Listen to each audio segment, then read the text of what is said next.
Yeah, that's cool. But you know what? I have always been fascinated by your interest, our mutual interest, right? In Charles Bronson. Okay. You know, Steven Seagal. There's some revolution. Yeah. What about those movies? I mean, obviously those movies are not really geared towards getting people together necessarily, right? It's not. There's a political dimension to it, but what is it about those movies that really kick ass, and how they relate to the kind of view of music that you have about bringing people together? How Charles Bronson relates? Yeah. Is it just because he's he's the actor equivalent of just a badass beat? I think Charles Bronson is. Seagal and stuff like that. I wouldn't lump him in with that, but it's just more of a personal or our little thing. But Bronson, to borrow what the Italians call him, I think il bruto or something like that, the beast. I mean, that's the draw with Charles Bronson is he's just straight ahead, badass motherfucker. Just like a good beat, like you said, man. That's what I like about him. I mean, but he's a good. I think he's actually a good actor. I mean, the range isn't there, but he's played various roles throughout his life, and sometimes he's not always like that vigilante type hard ass character. Family Cop.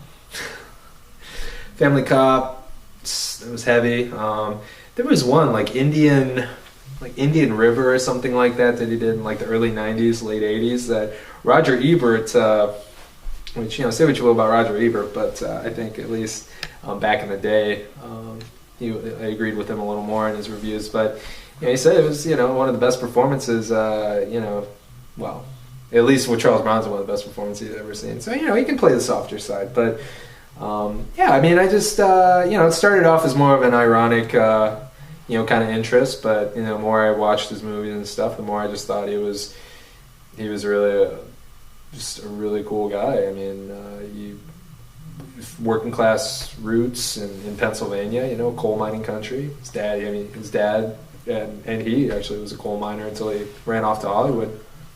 And just worked his way up, and certainly doesn't have movie star good looks, but worked on his body. It was kind of like the first like kind of ripped action type star, and he just had no pretensions about what he was trying to do. I mean, it was very, in a sense, sort of formulaic, or very formulaic. I mean, he's just he's the heavy all the time, and I think there's.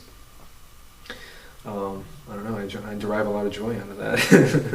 How do you reconcile? A lot of like left or liberal, progressive people hate, Chuck Bronson or Steven Seagal or Van Damme because they are vigilantes, and they sort of associate that with like right wing, vigilantes, right? And they don't really fight on a collective level, organized level, but they tend to just focus their wrath and ire on the criminal elements, right? So-called criminalized elements of the ghetto and so on and so forth.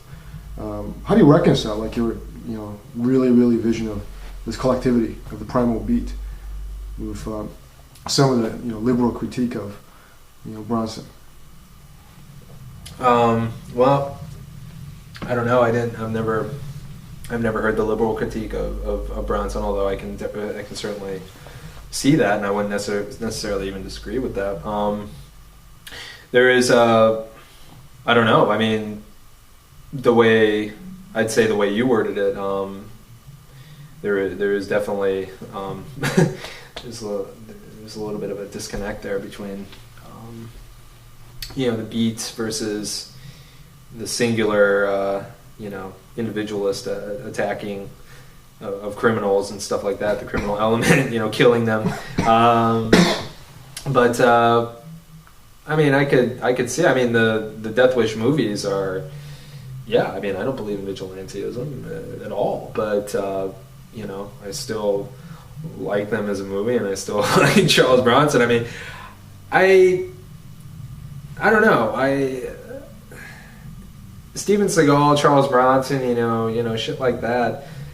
it's just something I like. I mean, not everything in my life is political. I mean, I don't think there's any problem with. I mean, I like Bruce Willis too, and Bruce Willis is about as Republican as they come. I like Now the point about the tribal beat though.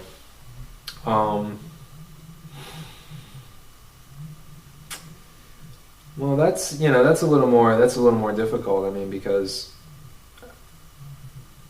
I don't know. I haven't really thought about that too much. Well, I don't know. One thing I was thinking when we were talking about the tribal beat was, how in certain evolutionary theory, they talk about like aggression on the part of like male species is just encoded in their own particular genes, and they just have this territorial really instinct to protect their own selves, their own mates, their own children. And how much do you think this expression in Charles Bronson is an inheritance of that? Do you believe that violence is something primordial? Yeah, I mean we're violent. I really as a as a diehard lefty, I mean I still believe that in a very basic sense. I mean human beings will always at some point resort to violence in certain situations. I'm not afraid to admit that. Charles Bronson in the movies, though, I mean the thing about that is that there's a very basic human need to protect oneself and self-defense and protect one's family. The thing about Death Wish, though, which I think people have a lot of problems with, probably is not so much that. I mean, even anybody would admit that that's justified, to protect oneself and one's family, to possibly have to resort to violence as a last means. But in Death Wish, the funny part about it is it's revenge, and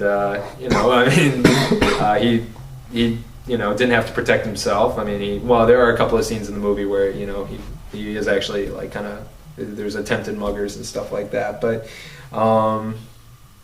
In the movies, though, I mean, every single one of the Death Wish movies and stuff. I mean, the shit goes down, usually in the earlier part of the movie, and then the rest of the movie is just a reaction to that. And so, there's not really a protection element, at least, if we just want to talk, especially about the first one. Also the third one and the second one. I mean, he's trying to protect himself a little later in the movie, but there's, I don't want to get into a whole, male female thing, but I think that's what's trying to be portrayed there is, the male, resorting to violence and stuff like that to deal with, these threats, with this anger, with this primal, urge that is being dredged up by what's happened, shook loose in a sense, and that's pretty apparent, especially in the first one, and it's I guess kind of a caricature of that. He's supposed to be like this kind of, they even mention it like he's a bleeding heart liberal architect. I'm seeing a connection here. Maybe this is my future plans here, but I'm modeling after Bronson in Death Wish 1. I'm going to be Paul Kersey, basically. And then all of a sudden, his daughter and his wife are, raped and murdered and stuff like that, and all of a sudden he becomes like this killer, Mm-hmm. So yeah.